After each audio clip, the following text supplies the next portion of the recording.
ایک چاند تھا سر آسماں، قسط نمبر 1، ناول بائے فرشتے سالار زئی۔ بھائی آنا ہے تو بتائیں، نہیں آنا تو بھی بتائیں۔ وہ غصے میں اونچا اونچا بول رہا تھا، او یار ہم کیسے سارا کام کاج چھوڑ کر آ جائیں، پہلے ہاتھ دھو لینے دو۔ جمال بیرون ملک اپنی بیوی بچوں کے ساتھ مقیم تھے اور جلال اپنی متوقع شادی میں بلا رہا تھا۔ ہاں ہو جائے گی، آپ لوگ آ جائیں بس، اس نے غصے اور یقین سے کہا۔ ہو ہی نہ جائے، میں تمہیں بتا چکی ہوں کہ وہ لوگ انکار کر چکے ہیں، بلکہ لڑکی نے خود صاف صاف انکار کر دیا ہے، اب ہاں نہیں ہو سکتی۔ پیچھے بیٹھی ان کی ماں نے بیٹے کے زخموں پہ نمک پاشی کی۔ جلال نے موٹی سی گالی دی، اب تک جو چاہا وہ حاصل کیا ہے میں نے، اور اب بھی حاصل کر کے رہوں گا۔ وہ بہت غصے میں تھا جب سے اسے انکار کی وجہ پتہ چلی تھی، وہ آگ بگولا ہوا پھر رہا تھا۔ بیٹا جی وہ کسی کی لڑکی ہے، کوئی چیز نہیں، انہوں نے بگڑے ہوئے بیٹے کو باور کرایا۔ پاپا میں بتا رہا ہوں کہ اگر میری شادی اسی لڑکی کے ساتھ نہ ہوئی تو میں کسی کی عزت بے عزتی کا لحاظ نہیں کروں گا۔ اس نے کریم ملوی کو باور کروایا۔ او یارا میرا کیا قصور ہے، میں تو کئی دفعہ جا چکا ہوں، وہ لوگ تیار ہی نہیں، تو میں کیا کروں؟ ویسے بھی میرے بیٹے کو لڑکیوں کی کمی تو نہیں، شہر بھرا ہوا ہے، جس لڑکی پہ ہاتھ رکھے گا اسی کی ہو جائے گی۔ انہوں نے اسے ہمیشہ کی طرح پچکار کر جان چھڑوانی چاہی۔ یہ انہی کے بیجا لاڈ پیار کا نتیجہ تھا کہ اب اسے دین دنیا کی کوئی ہوش نہ تھی۔ شہر کی لڑکیاں نہیں چاہیے مجھے صرف وہی لڑکی چاہیے۔ اگر آپ لوگ عزت سے شادی کرا دیں گے تو ٹھیک، ورنہ میں کوئی اور طریقہ سوچ لوں گا۔ تب جو اس خاندان کی بدنامی ہوگی، اس کی ذمہ داری میری نہیں۔ وہ بار بار انہیں بدنامی کے خوف سے دھمکا رہا تھا۔ یار ایک سے بڑھ کر ایک لڑکی ہے ہمارے سرکل میں، اور ویسے بھی اس مڈل کلاس لڑکی میں کیا نظر آ گیا ہے تمہیں؟ وہ لائٹ موڈ کرنے کے جتن کر رہے تھے۔ ایک سے بڑھ کر ایک نہیں چاہیے مجھے، صرف وہی چاہیے، وہ نہیں تو کوئی بھی نہیں۔ پچھلے 2 روز سے اس کی ایک ہی ضد تھی۔ عام طور پہ وہ ایسا نہ تھا، مگر نہ جانے اس لڑکی کے لیے اتنا سنجیدہ کیوں ہو گیا تھا، ورنہ لڑکیاں اس کی زندگی میں آتی جاتی رہتی تھی، کبھی کوئی مسئلہ نہیں بنا تھا۔ مگر اب تو اس نے ماں باپ کے ساتھ ساتھ بہن بھائیوں کو بھی پاگل کر رکھا تھا۔ سوچ لے بیٹا چاہیے یا عزت، اور یا سوسائٹی میں اس کو پاؤں کی ٹھوکر سے نوازتا، ہر راہ میں آنے والی چیز کو تہس نہس کرتا وہ گھر سے باہر نکل گیا۔ مجھے سمجھ نہیں آتی اسے کیا نظر آیا ہے وہاں۔ اس کی ماں نے بیزار ہو چکی تھی، وہ تو پہلے روز سے ہی کچھ خاص راضی نہ تھی۔ یہ تو کریم صاحب کا خیال تھا کہ اچھا خاندان ہے اور بچیاں بھی سلجھی ہوئی ہیں، جلال کچھ سدھر جائے گا، مگر اب نہ وہ لوگ مان رہے تھے، نہ ان کا اپنا ذہن راضی تھا۔ پھر اتنا سر پہ سوار کرنے کی بھلا کیا ضرورت تھی؟ اور جلال کی حرکات و سکنات تو پورا شہر جانتا تھا، مگر یہ کوئی ایسی بھی خوفناک بات نہ تھی جتنا ان لوگوں نے اسے اچھالا تھا۔ آج کل کے لڑکے تو یہی سب کرتے ہیں، یہ کوئی 18ویں صدی تھوڑی تھی۔ انہوں نے بیزار ہو کر شوہر سے پوچھا، اس لڑکی کے سر پہ سوار ہو گئی ہے یہ بات؟ لڑکی انہیں سر پہ سوار کیے جانے کے قابل نہ لگی تھی، معمولی سی لڑکی تھی جو ایم اے سائیکالوجی کی اسٹوڈنٹ تھی۔ او میڈم جی، وہ لڑکی آپ کے بیٹے کو دل کو لگ گئی ہے، وہ اسے حاصل کیے بغیر ٹلے گا نہیں۔ کریم صاحب نے خود بھی پسند کی شادی کی تھی اور بیٹوں کو بھی ہر قسم کی موج مستی کے مکمل حق میں تھے۔ نہ صرف حق میں تھے بلکہ پورا پورا ساتھ بھی دیتے تھے۔ اب بھی وہ کوئی ایسا طریقہ سوچ رہے تھے جس سے وہ لوگ ہاں کر دیتے، جبکہ جلال کے ذہن نے اپنا منصوبہ پہلے سے بنا رکھا تھا۔ کالج وین اسے گلی کے کونے پہ اتارتی تھی، جہاں سے چلتے ہوئے وہ ویران گلی پار کر کے اپنے گھر پہنچتی۔ آج اس کا چوتھا پیپر تھا جب وہ معمول کے مطابق اپنی ہی سوچوں میں گم چلتی آ رہی تھی۔ کیسی ہے محترمہ؟ کوئی بھاگتا ہوا اس کے ہم قدم ہو گیا۔ کیا بدتمیزی ہے یہ، وہ ششدر ذہن کے ساتھ اس جرت پر یہی کہہ سکی، بدتمیزی تو ابھی کی ہی نہیں۔ وہ آدمی نہایت گھٹیا انداز میں مسکرایا۔ شٹ اپ، وہ لعنت بھیج کر پھر سے چلنے لگی۔ کدھر؟ میڈم میں گھنٹے سے ادھر آپ کا انتظار کر رہا ہوں۔ اس نے دیدہ دلیری سے اس کا بازو پکڑا۔ منیہا نے بے یقینی سے اپنے آس پاس ویران گلی کو دیکھا۔ پاگل ہیں کیا؟ چھوڑے میرا ہاتھ، وہ دبی آواز میں کڑائی۔ یوں انجان آدمی پہلی مرتبہ آمنا سامنا ہوا، اور یہ جہالت بھرا انداز۔ چھوڑ دوں گا، اتنی جلدی کیا ہے؟ وہ اس کے بالکل ساتھ کھڑا تھا، بالکل ساتھ۔ منیہا کی روح کانپ گئی۔ اے میرے اللہ، سنا ہے میڈم نے رشتے سے انکار کر دیا ہے؟ وہ اب اپنا مدعا بیان کر رہا تھا۔ ہاتھ چھوڑیے میرا، اس نے غصہ دبا کر حتمی انداز میں کہا۔ تو جلال نے حیرت اور دلچسپی سے اسے دیکھا۔ ننھے ننھے نقوش تن گئے تھے۔ ہاتھ چھوڑیے، اب کی بار اس نے زور لگایا۔ جلال نے بھرپور قوت سے اس کا ہاتھ جکڑے رکھا اور چند لمحوں میں جب وہ بے بس ہو گئی تو مسکرا کر ہاتھ آزاد کر دیا۔ ارے بتائیے تو صحیح، کس بات کا غرور ہے؟ وہ اپنا اندرونی غصہ چھپا کر بظاہر خباثت سے بولا، مگر اس کی رفتار دھیمی نہیں ہوئی۔ میں آپ کے گھر آ جاؤں گا۔ وہ اس کے گھر کے دروازے کے آگے جم گیا۔ منیہا بے بس ہو گئی۔ یہ صورتحال قطعی غیر متوقع تھی اور اس کے لیے حیرت انگیز تھی۔ زندگی میں پہلی بار یوں ہوا تھا کہ اس کی ساری خود اعتمادی ہوا ہو گئی تھی۔ میرے فادر آپ کے پیرنٹس کو سب بتا چکے ہیں، ساتھ ہی ہاتھ کے اشارے سے اسے ہٹنے کا کہا۔ گہری نظروں سے اسے گھورتا جلال پیچھے ہٹ گیا۔ اس کی نظروں میں دھمکی آمیز اور ڈرا دینے والی سختی تھی، جبکہ منیہا سارا دن اور ساری رات ایک شوق میں رہی۔ اگلے دن اس کا پیپر نہ ہوتا تو وہ کبھی نہ جاتی، مگر اسے جانا پڑا اور سارا دن اس کا نہایت برا گزرا۔ پیپر میں نہ جانے کیا کیا لکھا اسے سمجھ نہ آئی اور واپسی پر پھر سے جلال الوی اس کا منتظر تھا۔ گزشتہ روز کی طرح وہ اس کے ساتھ قدم سے قدم ملا کر چلنے لگا۔ آپ کو شرم نہیں آتی؟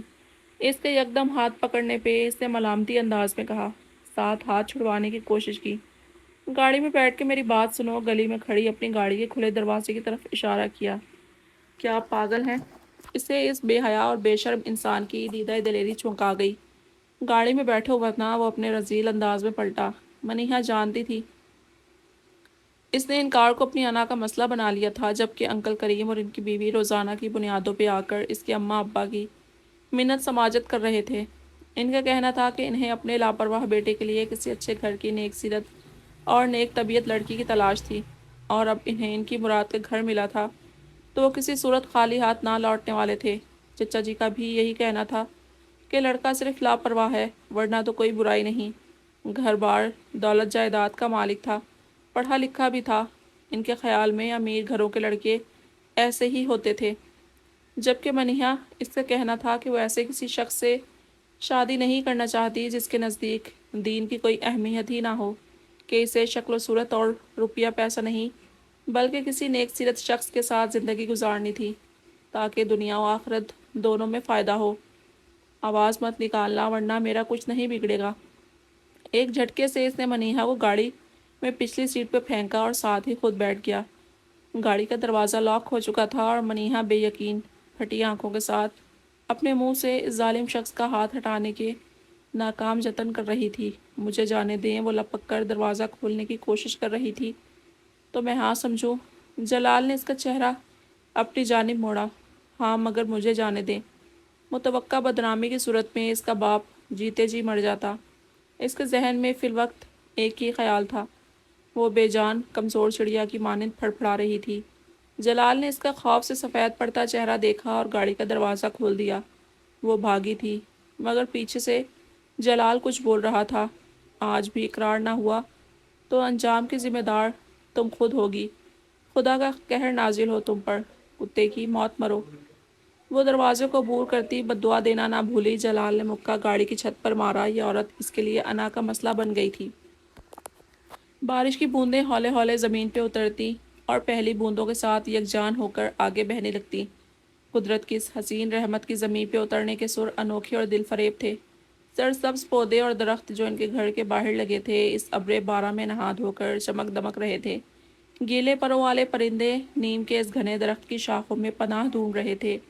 نہ جانے کتنے زیرو کمروں کے اندر دبکے لحاف اوڑھے کھڑکیوں سے اس حسین نظارے کو دیکھ رہے تھے، اور کچھ جیسا کہ اس کی اماں اس بارش کو بے وقت کی بارش قرار دے کر خواہ میں قدرت سے الجھ رہے تھے، اور ایک وہ تھی جو اس ٹھنڈی یک ہوا میں چھت پہ بنے کمرے کی دیوار کے ساتھ جائے نماز بچھائے سر بسجود تھی۔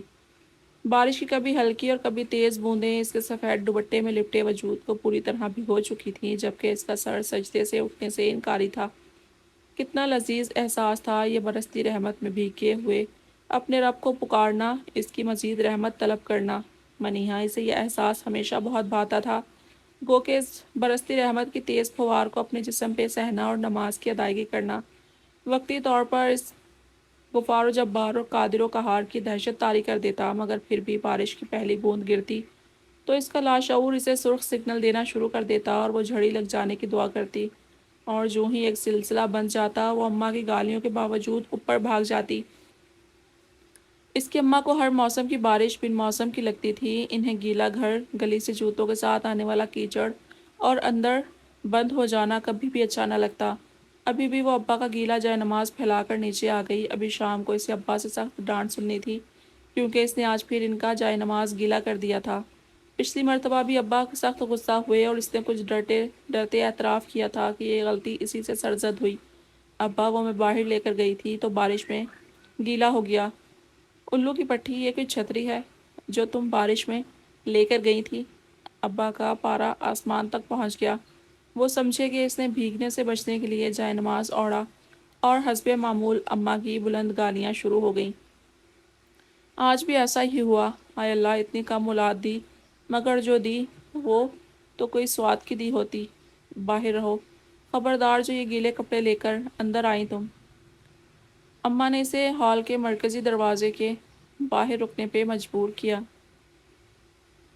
کیا ہے اماں، سردی لگ رہی ہے مجھے، اندر جانے دے۔ وہ جھنجھلائی۔ ہاں تو کیوں گئی تھی اوپر؟ اتنی دفعہ کہا ہے یہ میراثوں والے شوق ختم کرو۔ اچھے گھروں کی لڑکیاں یوں برستی بارشوں میں چھت پہ کھدگڑے نہیں بھرتی۔ اماں کو اس میں ہزاروں بلکہ لاکھوں برائیاں بیک وقت نظر آ جاتی تھی۔ خدا کا خوف کریں اماں، اس نے کچھ دیر پہلے کی اس محظوظ کن احساس کو یاد کرنے کی کوشش کی۔ منہ میں پانی بھر آیا مگر خود کو کچھ کہنے سے باز رکھا۔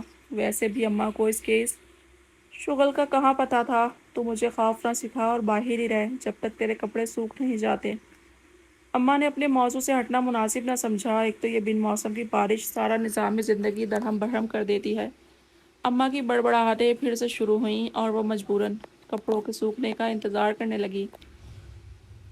شام میں ابا گرمی ہو یا سردی چھت پہ کھلی ہوا میں بیٹھ کر کھانا کھاتے تھے، اسی لیے سپہر ہوتے ہی اماں کا حکم ہوتا کہ اوپر سے چھت کی صفائی کر دی جائے۔ یہ حکم ہوتا تو سیمون کے لیے تھا مگر وہ کم ہی ذہن میں بٹھاتی۔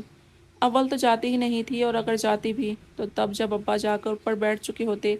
ایسے میں صفائی کرنا کہاں اچھا لگتا تھا۔ منیہا کو بھی اپنی دلی خواہش یہی ہوتی کہ سیمون نہ ہی جائے، اس لیے وہ ابا کے آنے سے آدھا گھنٹہ پہلے جا کر پوری چھت پہ پانی چھڑک کر جھاڑو لگاتی۔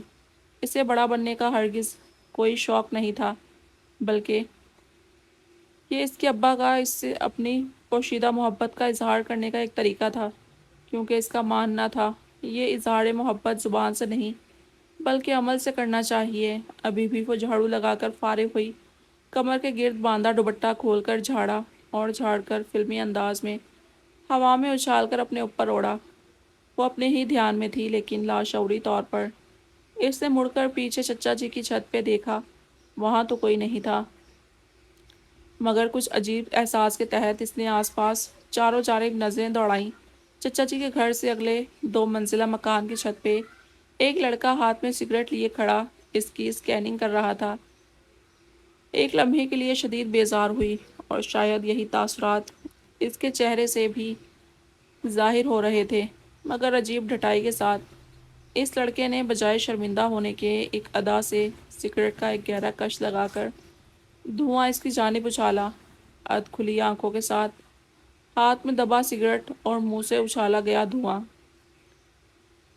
کتے کا بچہ بے اختیار اس کے منہ سے پھسلا اور وہ جھاڑو اٹھا کر نیچے جانے والی سیڑھیوں کی جانب تیز قدموں سے بڑھ گئی۔ نہ جانے کیوں اسے لگا کہ وہ آدمی محظوظ ہنسی ہنسا تھا۔ او اللہ، میرا وضو توڑوا دیا اس نے۔ یکدم اسے یاد آیا کہ وہ تو وضو میں تھی، پھر اسے گالی دینے کا بھی احساس ہوا۔ خیر، ساری غلطی میری بھی نہیں، وہ نہ کرتا گھٹیا حرکت تو میں بھی اس کے باپ کو گالی نہ دیتی۔ ضمیر کی آواز کو دبایا اور دیر تک اسے گالی کا تو نہیں مگر اپنے وضو ٹوٹنے کا دکھ رہا۔ جمعے والے روز دوپہر کے 11 بجے ہی کریم علوی کے 2 منزلہ کوٹھی نما مکان کی چھت آباد ہو جاتی۔ جب سب لوگ جمعے کی نماز اور سورۃ کہف کی تلاوت میں مصروف ہوتے، اس مکان کی چھت پہ آوارہ لونڈے جمع ہوتے اور پھر شیشہ پیندیاں تے جیندیاں کی عملی تفسیر پیش کی جاتی۔ شیشہ نوشی کا تمام سامان خوشبو بلکہ بدبو اڑاتے دھوئیں کے کش اور یہ سارا محلہ اس غیر مسلم گھر کی حالت دیکھ دیکھ کر استغفار کرتا، غرض یہ کہ ایمان تازہ ہو جاتا۔ دوسری منزل کی چھت پہ بنا وہ بڑا سا کمرہ ان آوارہ لڑکوں کی آماج گاہ ہوتا، اسی لیے جمعے کے روز منیہا کے گھر کی چھت پہ بڑے چھوٹے تمام لوگوں کا جانا ممنوع ہوتا۔ آج بھی جمعہ تھا۔ نماز اور تلاوت کے بعد فارغ ہوئے تو یکدم بارش برسنے کے آثار نظر آنے لگے اور منیہا کی بے چینی عروج پہ پہنچ گئی، کیونکہ ان آوارہ لونڈوں کے ہوتے ہوئے تو وہ اوپر جا کر اپنا شغل نہیں کر سکتی تھی۔ وہ لوگ الوی ہاؤس نہ جاتے تھے، بس امی ہی کبھی کبھار کسی میلاد یا ختم قرآن وغیرہ پہ جاتی، نہ ہی وہ لوگ اس محلے کے کسی گھر زیادہ آتے جاتے تھے۔ منیہا لوگوں نے تو ابھی 2 سال پہلے ہی یہاں گھر بنایا اور منتقل ہوئے تھے، اس لیے بالکل کوئی جان پہچان نہ تھی۔ نہ ہی اماں ابا جوان بیٹیوں کا یوں ارے گہرے کے ہاں جانا پسند کرتے، بلکہ وہ تو اولاد کو شیر کی نگاہ سے دیکھتے تھے، اس لیے وہ کچھ کبھی نہ جانتی تھی ماں سوائے اس کے کہ اس کا صاف ستھری کالونی کے اس چھوٹے سے محلے کا سب سے امیر خاندان وہی 2 منزلہ مکان کا رہائشی تھا، جس کے بیرونی اطراف گہرے بھورے رنگ کا ماربل لگا تھا، مگر اس کی دعائیں رنگ لائیں اور بارش کا سلسلہ طویل ہوا۔ مغرب کی اذان کے بعد نماز پڑھ کے خود پہ قابو نہ رکھ سکی اور چھپکے سے چھت پہ چلی گئی۔ توقع کے برعکس بے حیائی کی وہ محفل اپنے اختتام کو پہنچ چکی تھی اور اب وہ چھت پہ ویران تھی۔ اس خبیث نے اس دن وضو بھی توڑوا دیا۔ جائے نماز بچھا کر اس نے 2 نفل ادا کیے اور ابھی وہ دعا مانگ ہی رہی تھی جب ابا اوپر آ گئے۔ دعا کے بعد ہاتھ چہرے پر پھیر کر وہ کانپتے ہوئے اٹھی تو ابا نے حیرت بھری مسکان سے اسے دیکھا۔ ارے پگلی، پوری بھیگ گئی ہو۔ انہیں یہ اتفاق محسوس ہوا۔ تمہیں نظر نہیں آ رہا تھا کہ بارش ہو رہی ہے؟ انہوں نے اپنی حیرت پہ قابو پا لیا اور سر جھکا کر مسکرائی۔ ابا، بارش میں اللہ کی رحمت پکارنے کا ہی تو مزہ ہے۔ چہرہ جھکا ہوا تھا، مگر اس کے لہجے میں جو سرور تھا وہ ابا سے چھپا نہ رہ سکا۔ اچھا، تو تمہیں لگتا ہے بارش میں بھیگ کر دعا مانگی جائے تو زیادہ قبول ہوتی ہے؟ انہوں نے مسکرا کر اسے چھیڑنے والے انداز میں کہا۔ ابا بہت سنجیدہ طبیعت کے تھے۔ منیہا نے خوشگوار حیرت سے انہیں مذاق میں بات کرتے سنا۔ جی بالکل، دادی تو یہی کہتی تھیں۔ اسے دادی کی باتیں ان کی وفات کے 6 سال بعد بھی یاد تھیں۔ اچھا، تو کیا دعا مانگی میرے بیٹے نے؟ ابا شاید محظوظ ہوئے تھے۔ میں نے بہت سی دعائیں مانگی، آپ کی صحت کے لیے اور ایمان والی زندگی مانگی، اور یہ دعا مانگی کہ اللہ آپ کے روزگار میں برکت اور آسانیاں پیدا کرے۔ وہ مزے سے سوچ سوچ کر بول رہی تھی اور ابا بھی توجہ سے اسے دیکھ رہے تھے۔ اور اماں کے لیے، عدیل اور سیمون کے لیے بھی دعا مانگی؟ وہ تو میرے بیٹے نے اپنے لیے دعا نہیں مانگی۔ انہیں خوشی ہوئی تھی، ان کی بظاہر لاؤبالی سی بیٹی اندر سے سمجھدار تھی۔ وہ تو باقی گھر والوں کی طرح یہی سمجھتے تھے کہ وہ بارش میں بھیگنے جاتی ہے۔ اپنے لیے بھی مانگی تھی۔ اس نے ابا کو مسکرا کر دیکھا، وہ اسے ہی دیکھ رہے تھے۔ اچھا چلو اب بھاگو نیچے، کپڑے تبدیل کرو ورنہ ٹھنڈ لگ جائے گی۔ یکدم انہیں بہت زیادہ تشویش ہوئی اور اسے جلدی جانے کا کہا۔ اماں نے حسب معمول اسے اندر داخل ہونے سے منع کر دیا، اس سے پہلے کہ وہ بحث و مباحثہ کر کے اندر جاتی، کیونکہ اسے بھی اب سردی لگ رہی تھی۔ ابا نے آواز سن کر اماں کو ڈپٹا اور انہیں کہا کہ بچی کو سردی لگ جائے گی، چلو میرا بیٹا جلدی سے گرم کپڑے پہنو۔ ساتھ ہی اسے تاکید کی اور خلاف معمول اماں نے اسے اندر بھی جانے دیا۔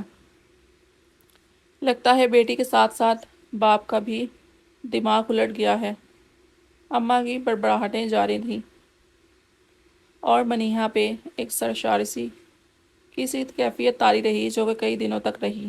ابا کے لیے اس کے دل میں بہت محبت تھی، شاید ہر بیٹی کو ہی باپ سے بے انتہا محبت ہوتی ہے، یا شاید ہر لڑکی کا پہلا پیار اس کا باپ ہی ہوتا ہے۔ کئی دنوں تک وہ دن میں کئی بار ابا کے لیے دعا مانگتی رہی، اور اس کی خوشیوں کو بریک اس وقت لگے جب الوی ہاؤس سے ان کے گھر رشتہ ڈالا گیا۔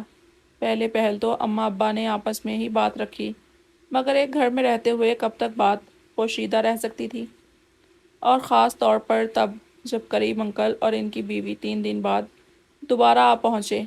ابا نے کچھ تامل سے کام لیا تو ان لوگوں نے بیچ میں چچا جی کو ڈالا۔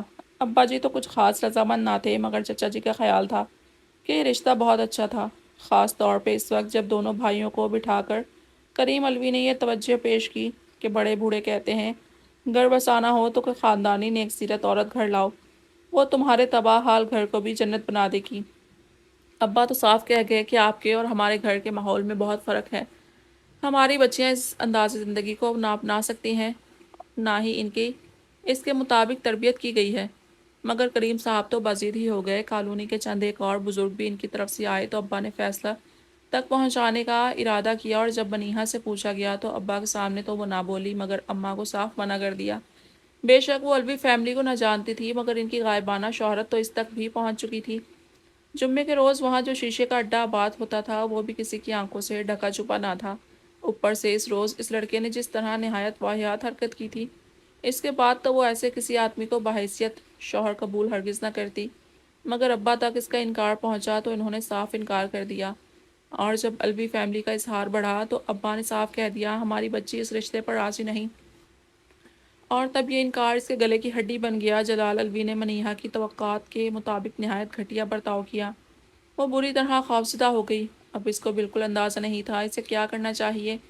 اصل زندگی کی کہانیوں سے بہت مختلف تھی اس کی ایک ذرا سی غلطی یا بھول چوک اس کے باپ کی برسوں کی بنائی عزت تباہ کر سکتی تھی، اور ایک مرتبہ انکار کے بعد اس کے پاس اب دوسرا کوئی راستہ بھی نہیں بچا تھا، اور اگر کوئی راستہ تھا تو وہ اس سے لا علم تھی۔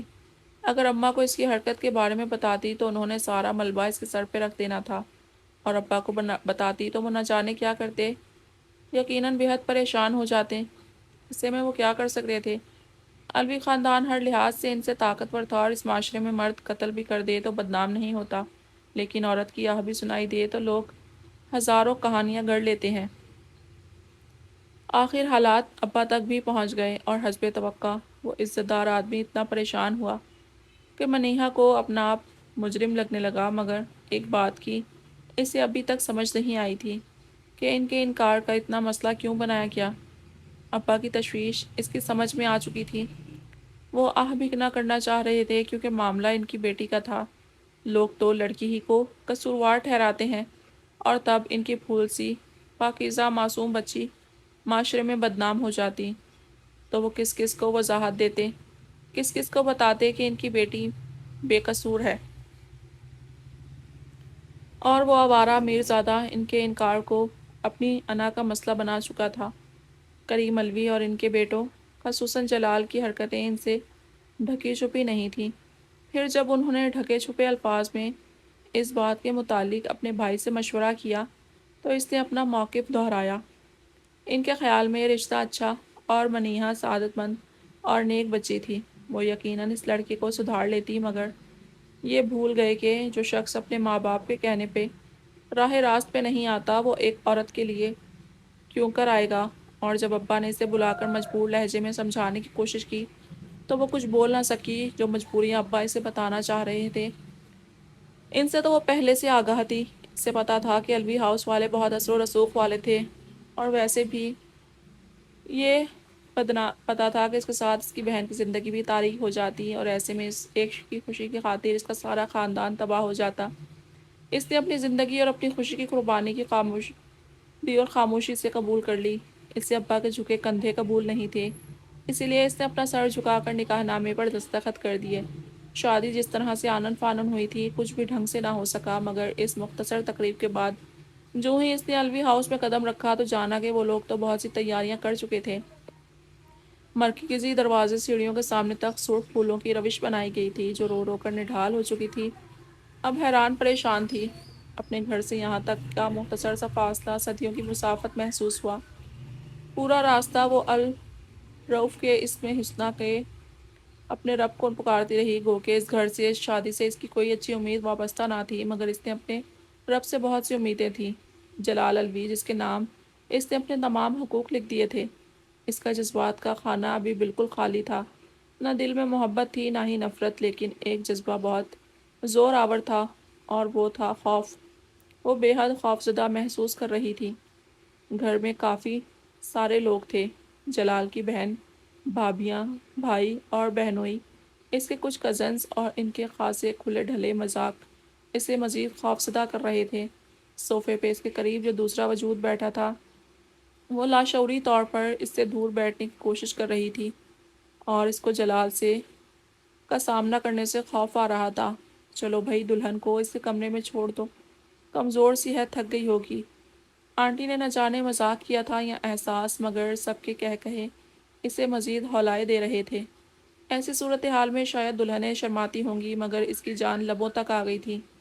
سیڑھیوں پر پھولوں کی روش کو روندتے ہوئے جو لڑکی اسے اس کے کمرے میں پہنچانے گئی تھی وہ شاید اس کی نند تھی۔ اسے صوفے پہ بٹھایا اور کمرے کا تنقیدی جائزہ لیا۔ امید ہے کمرہ پسند آیا ہوگا۔ خوش اخلاقی سے دریافت کرتی وہ اسے سر اٹھا کر دیکھنے پر مجبور کر گئی۔ جی، اس کے الفاظ گلے میں دم توڑ گئے۔ اگر تم چاہو تو بیڈ پہ ریلیکس ہو کر بیٹھ جاؤ، کیونکہ ہم لوگ اسے اتنی آسانی سے نہیں آنے دیں گے۔ کسے؟ غائب دماغی میں بے اختیار اس کے لبوں سے پھسلا تھا۔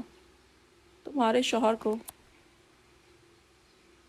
کیا ہو گیا ہے بابا؟ تمہارے دلہے کو اور کس نے آنا ہے ادھر؟ انہیں حیرت ہوئی۔ میں کیا جولری اتار دوں؟ مجھے چبھ رہی ہے۔ اس نے اجازت طلب نظروں سے اس لڑکی کو دیکھا۔ پاگل ہو گئی ہو؟ یہ لاکھوں کا ڈریس اور یہ میک اوور اس لیے کرایا ہے کہ میرا بھائی ڈھنگ سے جی بھر کے دیکھے بھی نہ۔ اس نے آگے بڑھ کر اس کے سر سے چادر اتاری جو روسی دوپٹے کے اوپر اوڑھ رکھی تھی۔ بلکہ میں تو کہتی ہوں تھوڑا میک اپ فریش کر لو، رونے کی وجہ سے فنیشنگ خراب ہو گئی ہے۔ انہوں نے خود ہی کہنے کے ساتھ آگے بڑھ کر کہیں سے میک اپ کا سامان نکالا اور اس کا چہرہ پف کیا۔ دھیان سے دلہن، میرا بھائی ذرا امپلسو طبیعت کا مالک ہے، گھبرانا نہیں۔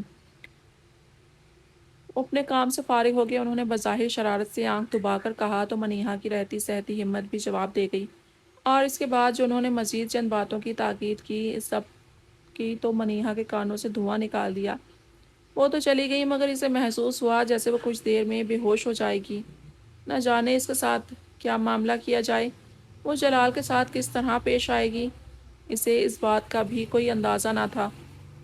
اگر اس کی شادی کسی نارمل طریقے سے ہوئی ہوتی تو اس کے پاس بہت سے پلانز ہوتے، اس کے پاس ہمیشہ ہر کام کے لیے ایک سے زائد منصوبے ہوتے تھے، مگر پہلی بار ہوا تھا وہ مکمل گھبرائی ہوئی تھی۔ یہ جوا جیسا ہی تھا، ہو سکتا ہے کہ وہ اچھی بازی کھیل جاتی، ہو سکتا تھا وہ سب کچھ ہار جاتی۔ اسے اپنے مستقبل کا کچھ پتہ نہ تھا۔ انہی سوچوں میں غلطاں اسے دروازہ کھلنے کا احساس نہ ہوا۔ پتہ تب چلا جب وہ دروازہ لاک کر رہا تھا۔ دروازے کے بعد وہ کھڑکی کی جانب کیا، اسے لاک کیا، اور تب تک منیہا کا دل جیسے سینے کی دیوار توڑ کر باہر نکلنے کو بے تاب تھا۔ یا میرے رب تو بہت رحیم ہے، میری رہنمائی کرنا، مجھ پہ فضل کرنا۔ تیزی سے دعا مانگتا اس کا دل اور حرکت کرتے اس کے لب تھمے جب وہ اس کے سامنے آن براجمان ہوا۔ اس کے بیٹھتے ہی وہ اپنے آپ میں مزید سمٹی تھی۔ شاید وہ شاطر انسان محسوس کر گیا تھا۔ چند پل وہیں جمع رہا، پھر ہنستے ہوئے بیڈ پر ڈھہ گیا۔ شیروانی کے اوپری بٹن کھلے تھے۔ منیہا نے نگاہیں لاشعوری طور پر مزید جھکا لیں۔ Welcome madam. بائیں ہاتھ کی پہلی انگلی سے اس کی تھوڑی اوپر کی۔ وہ کچھ نہ بول سکی مگر غیر دانستہ طور پہ نگاہ اٹھا کر اسے دیکھا۔ وہ مسکرا رہا تھا۔ جی تو میڈم منیہا۔ جلال الوی۔ وہ لیٹے لیٹے کچھ اس کی جانب کھسکا اور سر کو دائیں ہتھیلی کے سہارے کچھ اوپر کیا۔ منیہا نے لب دانتوں سے کاٹے، سینے کے اس پار دل بے قابو ہو رہا تھا۔ بندہ آپ کو ویلکم کرتا ہے۔